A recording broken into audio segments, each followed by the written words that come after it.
Hello everyone, इस video में हम Newton second law of motions की थ्योरी समझेंगे प्लस इसके डेरिवेशन को भी देखेंगे। फर्स्ट हम देखते हैं इसका स्टेटमेंट क्या होता है, फिर इसके प्रूफ को देखेंगे। न्यूटन सेकंड लॉ का स्टेटमेंट है the rate of change of momentum of a body is directly proportional to the applied force and takes place in the direction in which the force acts. ये था statement. अब इसके proof को देखिए आप। Suppose करता हूं मैं कि ये कोई ऑब्जेक्ट है,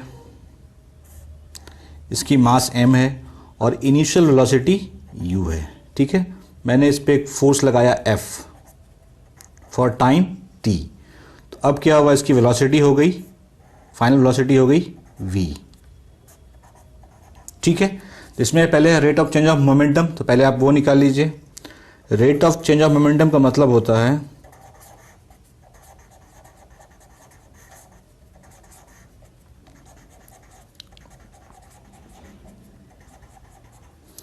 equals to change in momentum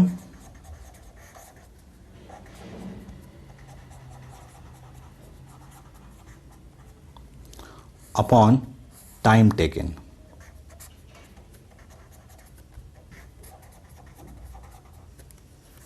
अब मैंने जो अज्यूम किया है वो मैं यहां पे लिख दे रहा हूं। Consider a body of mass m moving with initial velocity u।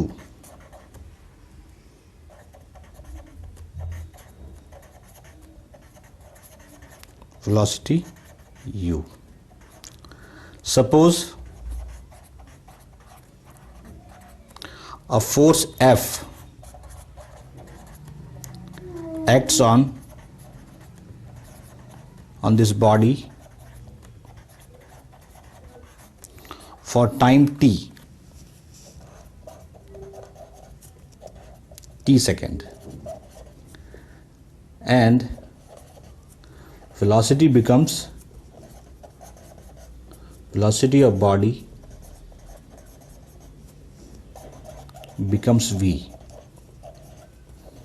मैंने सिर्फ वही लिखा जो मैंने यहां पे आपको एज्यूम किया था। ठीक है, now rate of change of momentum पहले देखेंगे हम फाइनल मोमेंटम क्या होगा।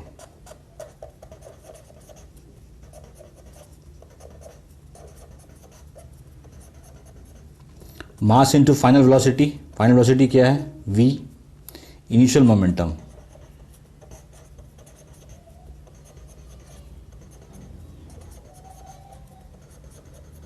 Mass into initial velocity. Initial velocity क्या है, u।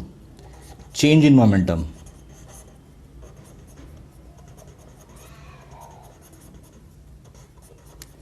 तो क्या हो जाएगा, final momentum minus initial momentum.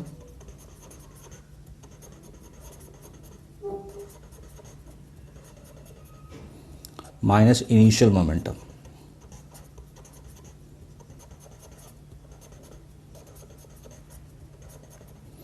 That means mv minus mu।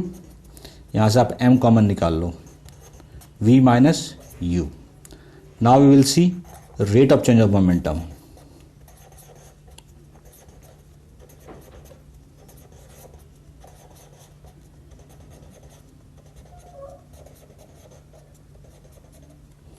तो क्या हो जाएगा, m into V minus U, और टाइम कितना लगा है, t, तो t हो गया। ठीक है, according to Newton second law of motion, according to Newton second law Newton second law क्या आता है, the rate of change of momentum of a body is directly proportional to the applied force. यहां applied force क्या है, F है। तो F जो हो गया वो डायरेक्टली प्रोपोर्शनल हो गया m v minus U upon t। F proportional है m into V minus U upon T के, तो ये F प्रोपोर्शनल हो जाएगा m a के। क्यों, क्योंकि v minus U upon T क्या होता है, a। अब जब इस साइन को हटाएंगे हम, प्रोपोर्शनल साइन को, तो यहाँ पे एक कांस्टेंट आएगा k, ma, और SI यूनिट में इस k की वैल्यू होती है 1। यहाँ पे लिख लीजिए, इन SI यूनिट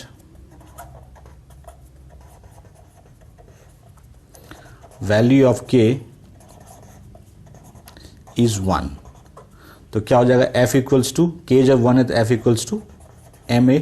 यही रिलेशनशिप है फोर्स, मास और एक्सेलरेशन के बीच में। यहाँ पे F equals to, F is force, force equals to mass into acceleration.